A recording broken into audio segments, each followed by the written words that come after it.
Good morning. My name is Mark Ray. I am the 2012 Washington State Teacher of the Year. And after 27 years as a district leader and a teacher librarian in Vancouver Public Schools, it is my pleasure to welcome you to the 4th annual WATAC conference, brought to you by the Washington State Teacher Advisory Council and the Center for Strengthening the Teaching Profession. So, as you might notice, I'm wearing a mask. You might be wondering, is he hiding a bad mustache? Has he gone so casual that he's forgotten to trim his nose hairs? Maybe he tried to pierce his tongue because all the tattoo and piercing parlors are closed. Or maybe he's just wearing lipstick.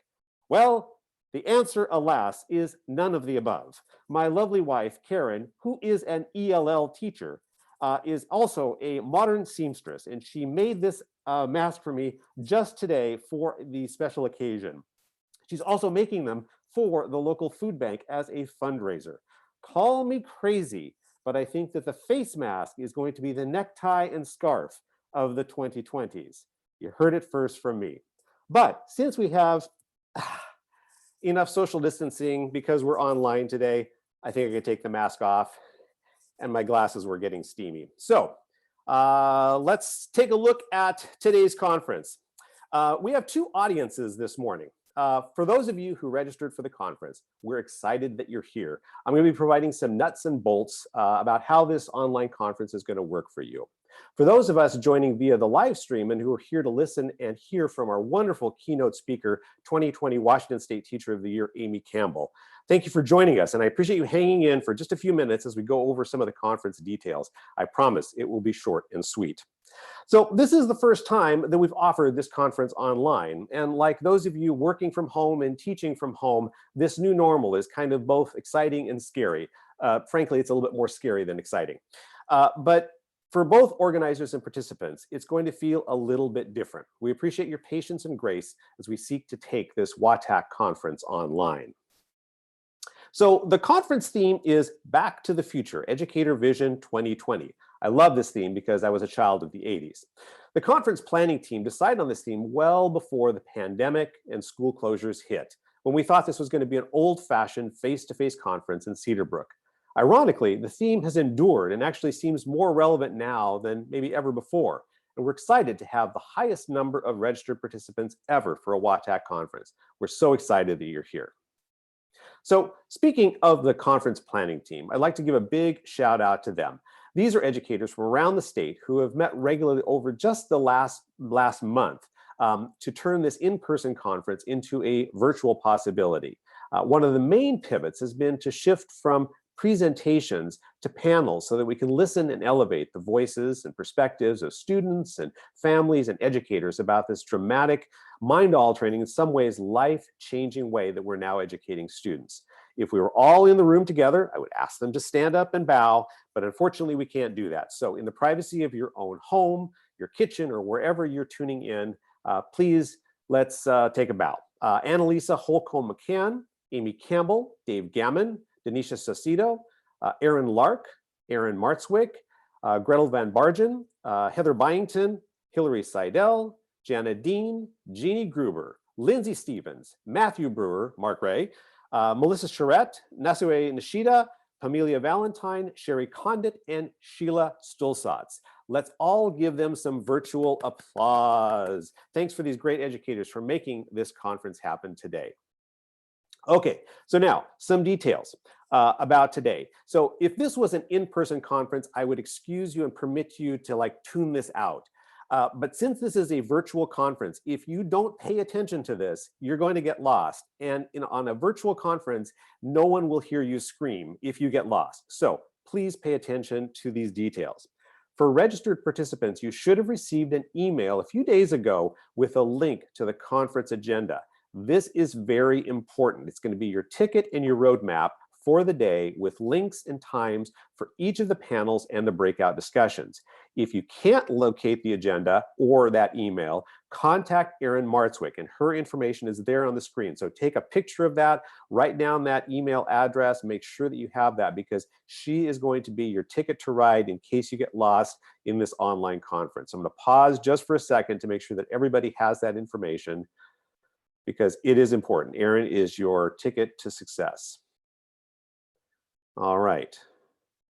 So included on the agenda is a note-taking organizer. So if you want to take notes, you're welcome to do that. We are not going to collect notes. That's not a requirement for the session, but we just made that available for you to some key questions so that in case you, as you're listening to the panels, it'll kind of get you going, get you thinking about what they're saying. And lest your buttocks go numb and your eyes go blurry, we've built in breaks during the day and encourage you to move around, grab a bite to eat, get a cold beverage, take a short walk, and come back refreshed for the next session. So we're going to pace this out. We're going to have lots of opportunities to kind of get up and stretch and be able to process all the great stuff that you're going to hear today. We also really strongly encourage you to share what you're thinking and listening to and hearing on social media. Make sure to check out the conference back channel on social media. All those links are on the screen right now. You can also tag WATAC, OSPI, and CSTEP on Facebook and Twitter. And in case you're new to the Twitter, a how-to guide for setting up a Twitter account was also emailed out with your conference materials. Immediately after the conference, CSTEP will send a conference evaluation to you. We really appreciate feedback about how today went. Your follow-up email will also include information about the clock hours. And for the purpose of clock hours, we will be taking attendance on the sessions today. So make sure your name is spelled accurately when you join the sessions. At the end of the day, we want this conference to be something that inspires you to elevate your educator voice, that motivates you to try something new, and that connects you to other educators that you can learn and grow from. Despite all the change that we're experiencing, we are truly back to the future, learning and relearning new technologies, moving content online, and communicating in new and different ways with students and families. And for many of us, working longer, harder, more uncertain days and feeling like we're brand new educators once again. We encourage you to use this day to listen to and hear different perspectives and voices that will push your thinking about what it means to be an educator today and in the near future. Finally, we couldn't have timed this conference any better as a kickoff to Teacher Appreciation Week. For you and your colleagues who serve students in our communities, thank you for your leadership. We appreciate your effort and your sacrifice. All right, let's get this conference started. For that, I'm thrilled to introduce the 2020 Washington State Teacher of the Year, Amy Campbell.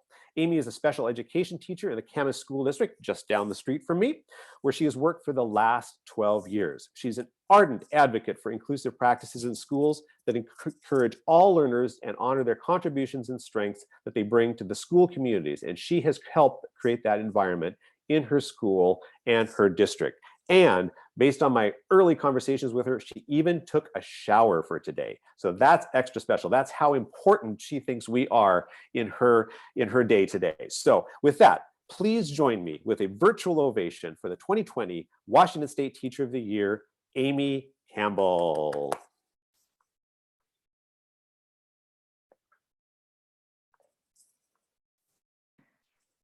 Okay, I think thank you, Mark, so much. I'm going to share my screen. Oh, he already disappeared.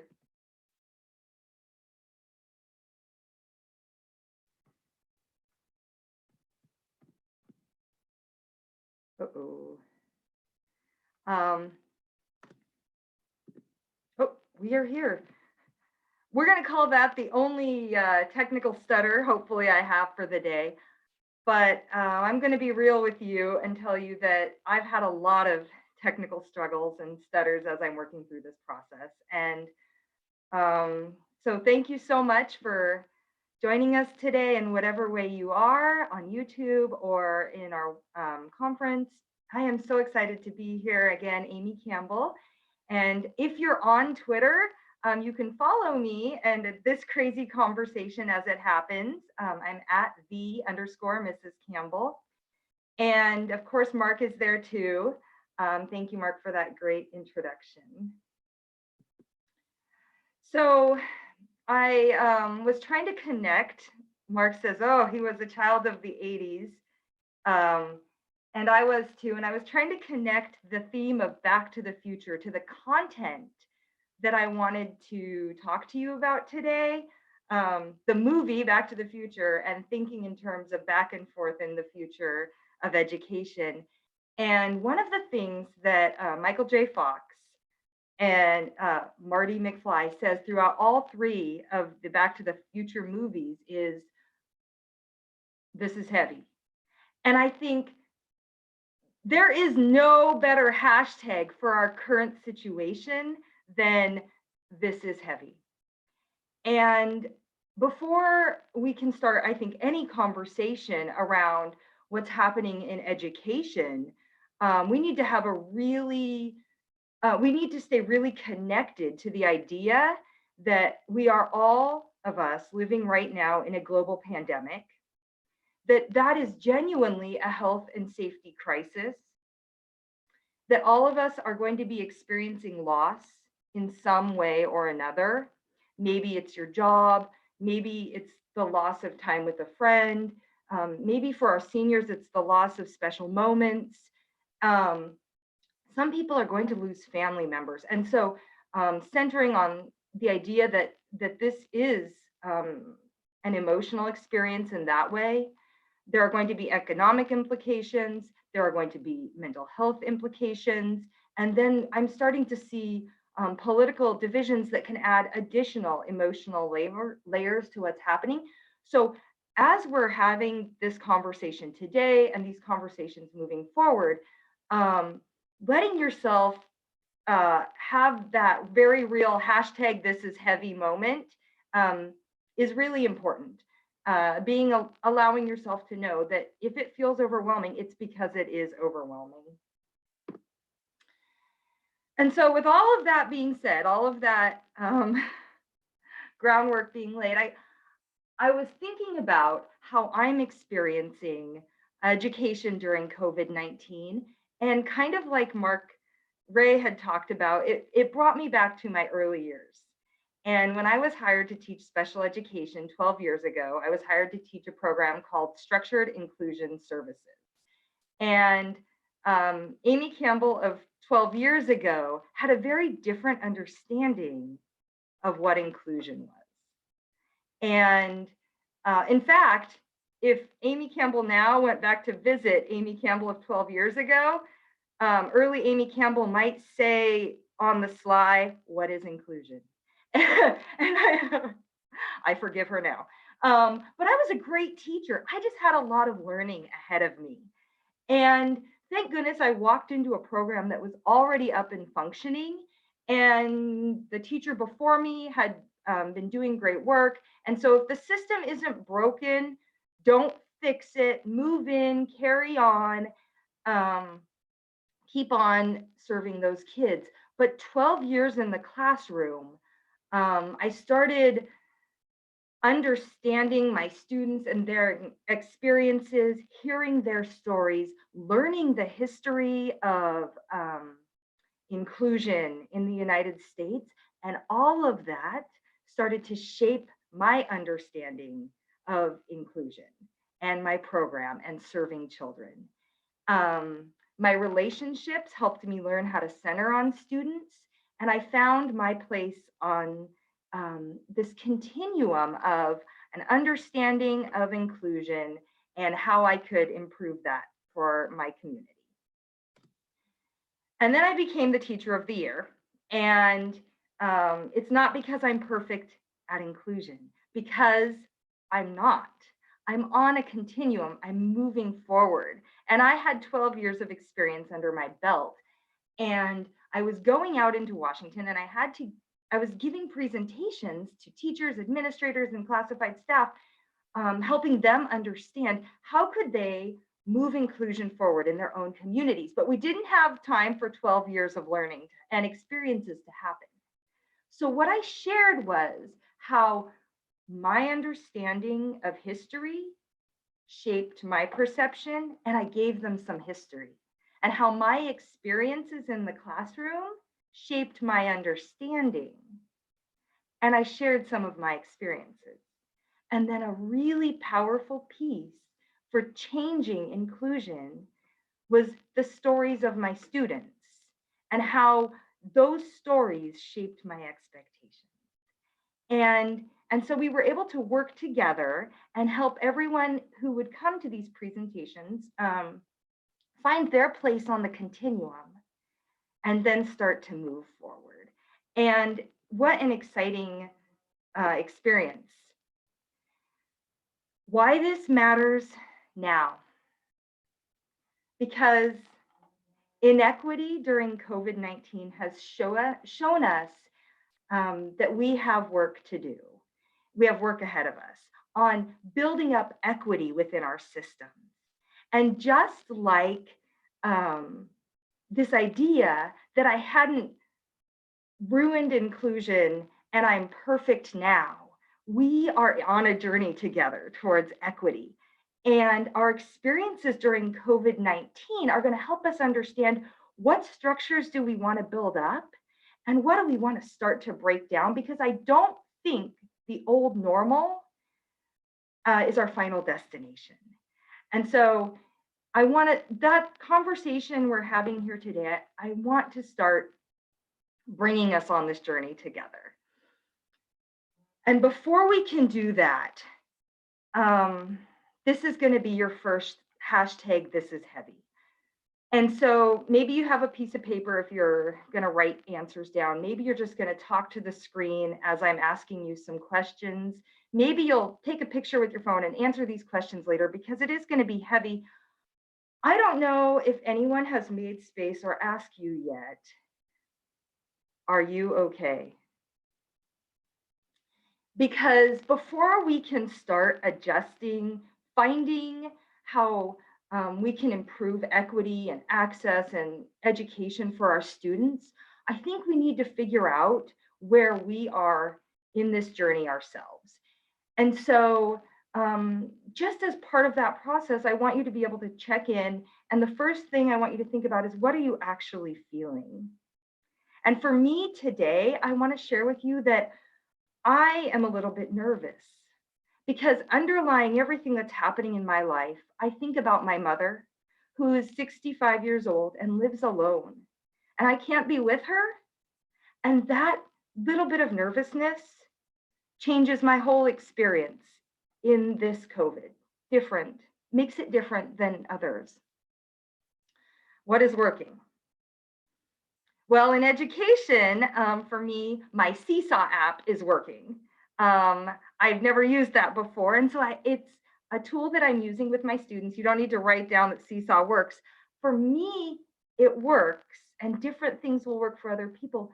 But because I manage classified staff, and figuring out how to create an opportunity to get my paraprofessionals back in the game, we post assignments. My classified staff respond to those assignments, and they're able to have very personal video connection with my students, where they can showcase the amazing teaching strategies they have straight from their home. And so I didn't expect it to be as beautiful as it is, but when things are going sideways, I like to look at my Seesaw app and watch my paraprofessionals teach, and my kids do too.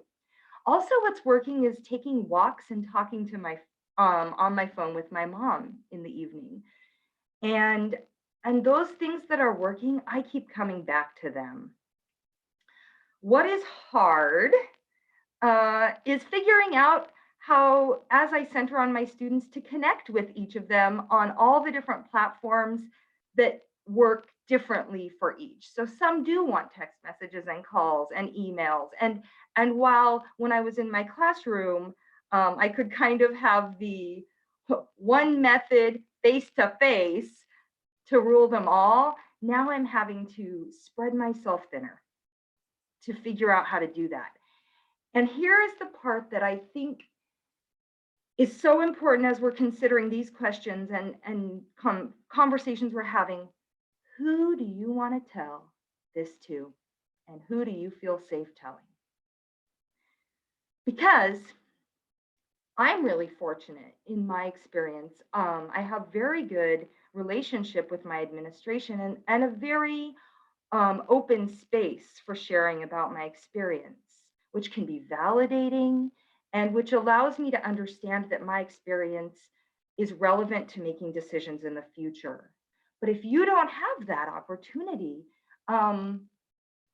it can be very limiting.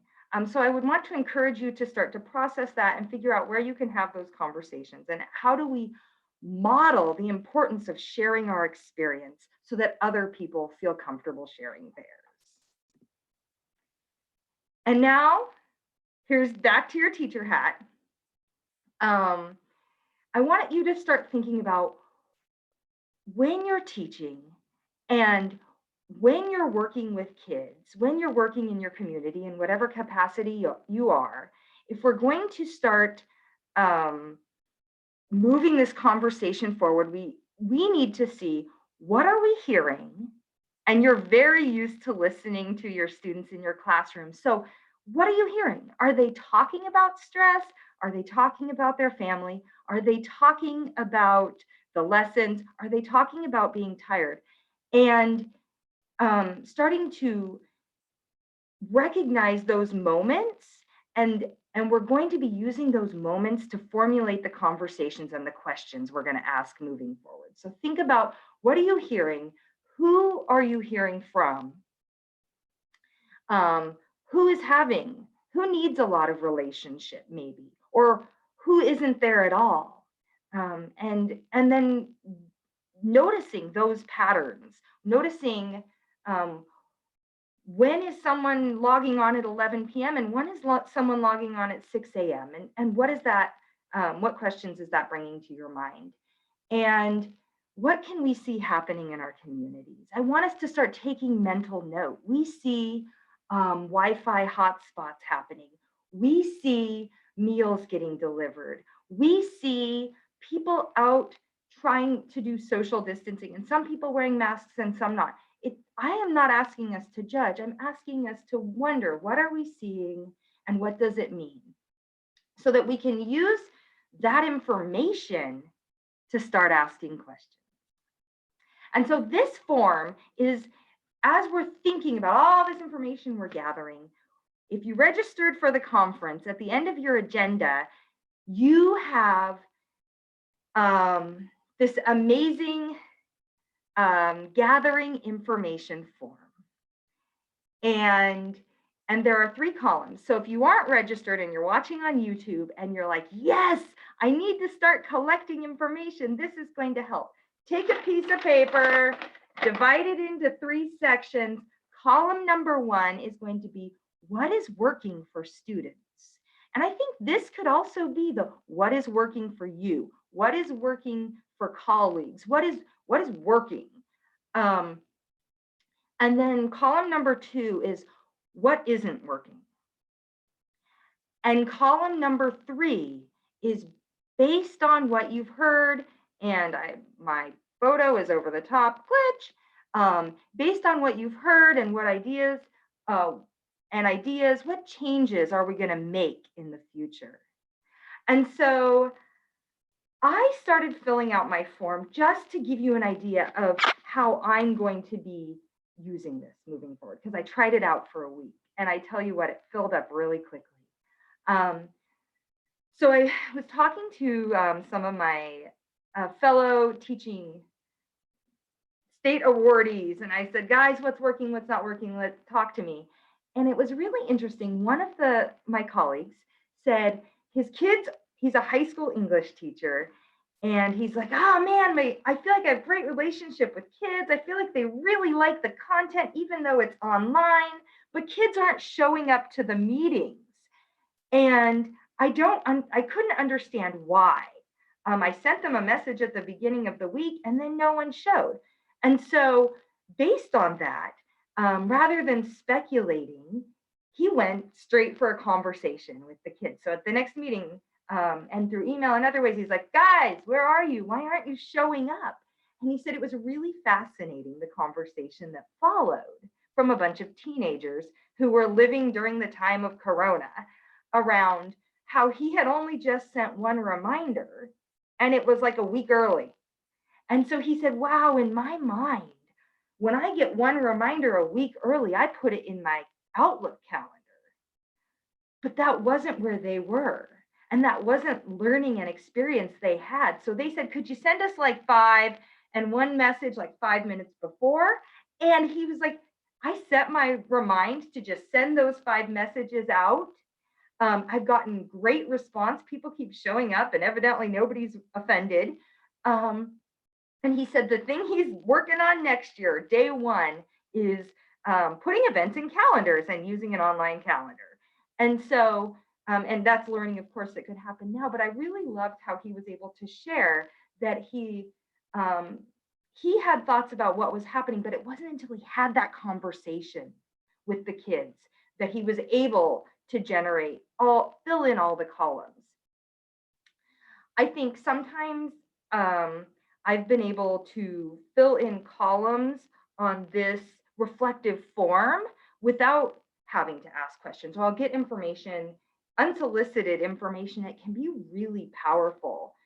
So when I first started, when our school closure happened on March 13th, March 14th, I said I went out, I made YouTube videos, and I posted them to YouTube for families. And the public links got more broadly viewed than I'd expected. And I got this, and I'm not a YouTuber. I've never done this before. I didn't know what to expect, but I did this thing. And I got a message from a mother I'd never met before, somewhere else in the country. And she said, "Hi, I have a son who has autism, and I just want to say thank you for posting those videos.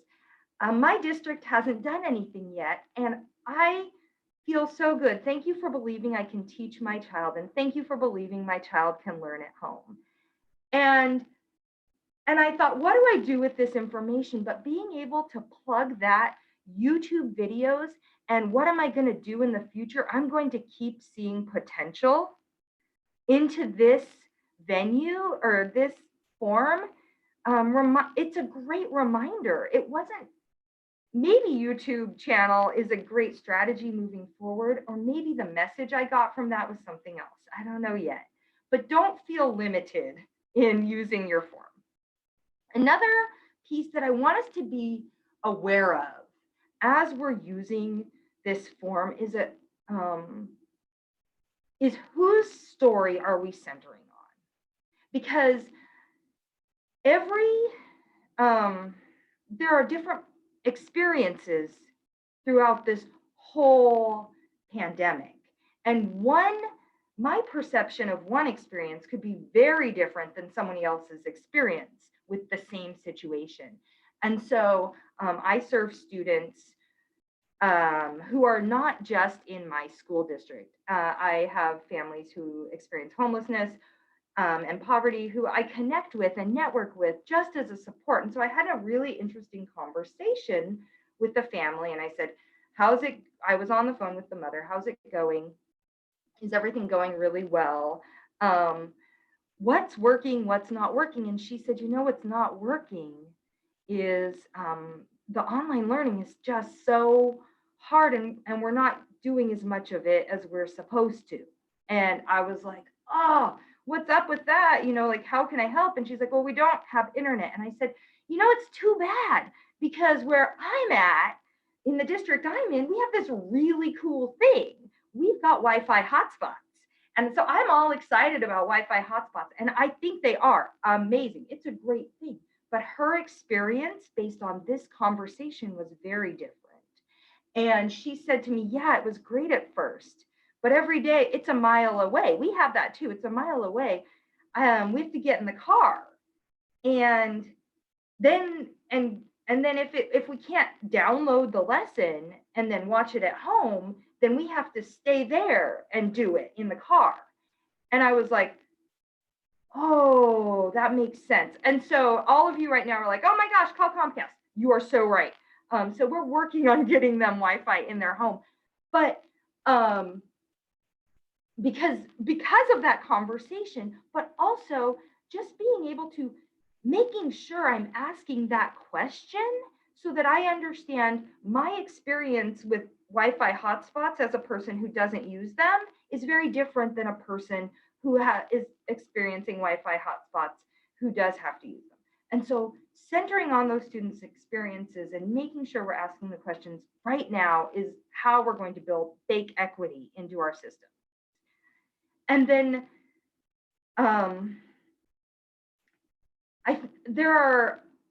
hopefully you're all generating lots of ideas as we're moving through this. But the last piece, I decided last night to have some conversations with some parents and test out what parents were, what else people were saying to me other than what was the message I was getting that wasn't the exact answer to the question I asked. So I was talking to a mother on the phone of a student who has a disability and profound impact. And I said to her, what isn't working? What isn't working? You know, and we're having this conversation and I'm like, we're in a safe place here and talk to me about what's not working. And she said, thank you so much. And you're so amazing. And we're so appreciative, but the Google meetings are just so hard right now. And I'm so sorry. I know you're doing this and it's such an amazing thing. And I'm so sorry. And I was taken aback because she was apologizing to me. So the message of Google Meets wasn't working for her. I can take that away. But another piece I wanted to add in around that conversation was I have families apologizing to me for whatever experience they're having that's preventing them from accessing things. And I had another I direct messaged a mother last night, what is working? And she has 3 children and with different types of needs. And she said, there are so many great things working for me. We can work on our own schedule. Some of my kids are sleeping in, they can do the work later, they're getting it done. And for my student who's experiencing a disability, he has time to master life skills. And so she listed a few things. And then as a separate message, she apologized. And then she said, I'm also a stay-at-home mom and I'm a former teacher, so we aren't the norm. And there was a piece of this like apologizing for experiencing any success. And then we have people apologizing for not feeling successful. And so I just wanted to bring into focus that the message I was able to take away from all of this, and I know you're frantically writing, hopefully in your information gathering forms, is that validation. How are we continuing to not just give our families grace and saying it's okay, but taking time to validate them in their experience? And I hope, and I'm still learning how we do this for children, for students, for families, and for communities, and say, based on my reflection of where I am in this experience and how this is hard and this is different for all of us, you are enough. I see you. And how do we cheer for people when they tell us they're struggling to get into Google Meets? Like, you're doing the thing. It's okay. Because remember that hashtag, this is heavy. And there's so much information we have to gather and figure out what to do with right now. And so I think using this form is going to inform our practices and move equity forward as we look into the future. It's going to help us understand what we need to teach. It's going to help us understand how we're going to center on students and how we're going to validate experiences, how we're going to build equity. And all of that is thinking about next year. But I want you to, I have one more idea. I want you to pick up all these notes you just took. And and all the things we're going to be doing with them. And as we do those things, we are modeling how to bake equity into our communities, how to move equity forward. And as a teacher who's trying to move inclusion forward, I can tell you there's a few things I did that really helped me move inclusion forward and in my school. And that was first, I modeled how to be inclusive. And that's what I want you guys to keep doing. And then I realized if I actually go into gen ed classrooms and I teach about disability and I teach about difference and I teach about ability and I teach about inclusion, I could actually do a lot of good moving inclusion forward. And then if I really make sure I facilitate and inclusive experiences for students, providing that opportunity for everyone was another great way. So gather your papers, and I want you to start teaching about equity during COVID-19. So this is a lesson from my friend Erin McCarthy, who is the 2020 Wisconsin State Teacher of the Year, and she is teaching about equity. And she is having conversations with students similar to what I'm talking to you about right now. And she designed an assignment where students had to create an app for phones that would help people right now during COVID-19. This is instructional content.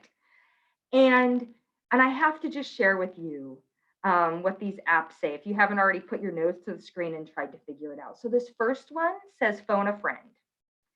Get things off your chest and talk to someone. Feel free to ramble on and on with your phone a friend. How are we talking to children about relationships and about how important that connection is and what's being lost right now?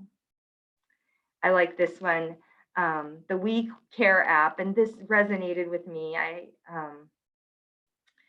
Because I worry about my mom, and it says We Care is an app for seniors who can't go out and get the things they need at a time like this.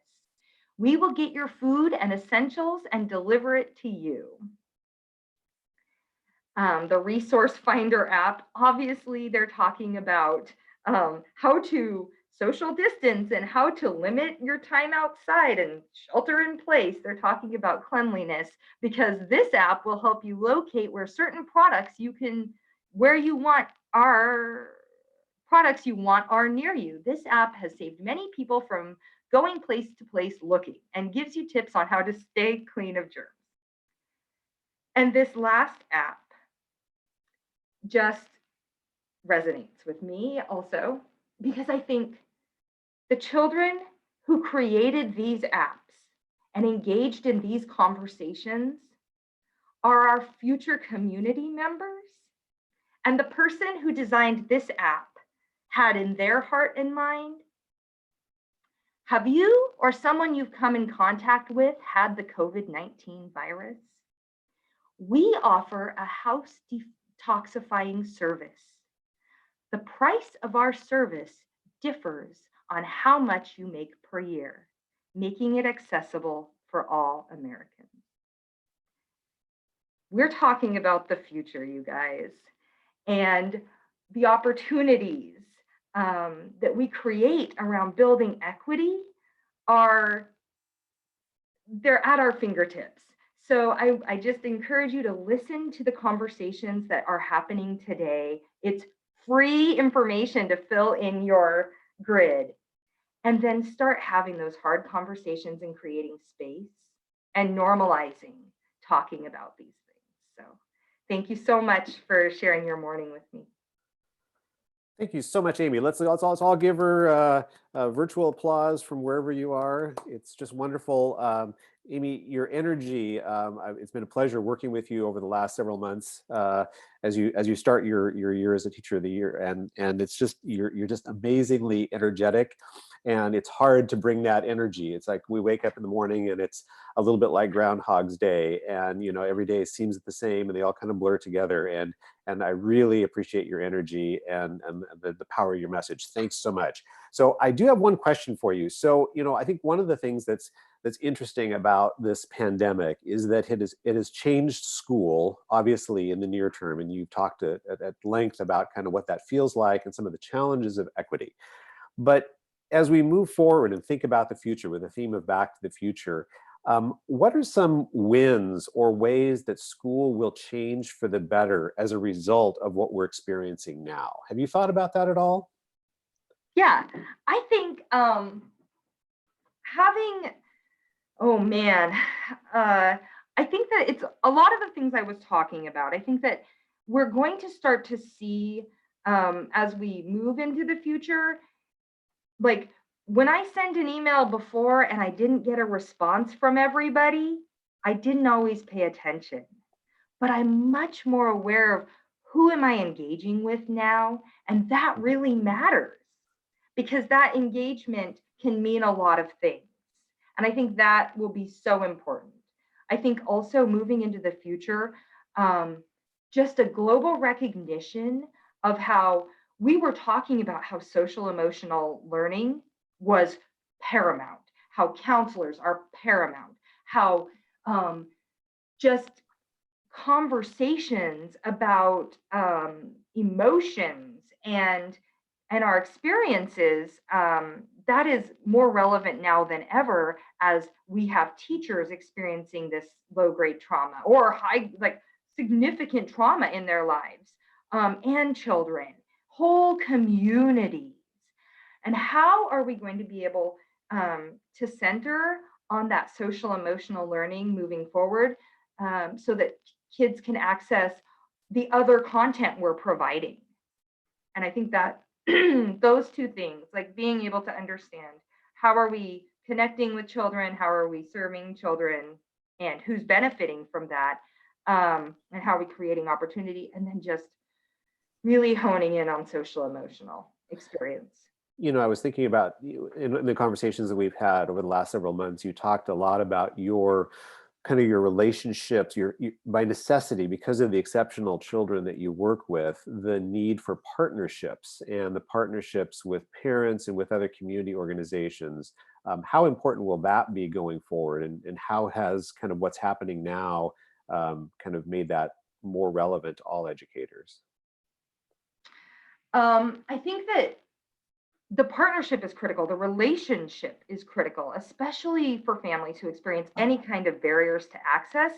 And it's, I think we're going to experience as people as we're working with people who experience barriers and stress, we're finding that that relationship has to happen first. We have to have relationship before we can have conversations. We have to have relationship so that we can understand what people need to be successful before we can move that forward. And as people are having these very stressful experiences, we have more and more people falling into that category of where we're going to need partnership, where we're going to need relationship to be able to support them. So as we move into the future, I think just remembering that to center on people first. I know, I think it was Robert Hand, people before paperwork. And he's totally right. That partnership and people is, whoa, it's a lot of P's. Partnership and people is paramount. Center on that before we move back into that paperwork piece. Because if we don't have the connections with the people as we move into fall, if we aren't building trust immediately, if we aren't understanding experiences people had and are still having, then our instruction could fall on unprepared, unready ears. Yeah. Well, I think you've given us a vision about what the future could be in a better way. And again, that's exactly what we need today. So again, Amy, thank you so much for making time on the Sunday and taking a shower this morning just for us. We really appreciate that. Thanks to all of you also who have been joining us on live stream on OSPI's YouTube account, and obviously for our conference participants. So for you conference participants, refer to your conference agenda now for the next session, which is going to be, there's actually 3 student panel discussions, really awesome conversations with elementary, middle, and high school level students. And you really won't want to miss that because it's just going to be a fantastic Q&A with those students. Those will start sharply at 10 a.m. So again, refer to that conference organizer for the link and to how to sign in. And with that, I will welcome us to say, have a wonderful day. Thanks again, Amy. Have a wonderful conference, and we'll see you in the next session.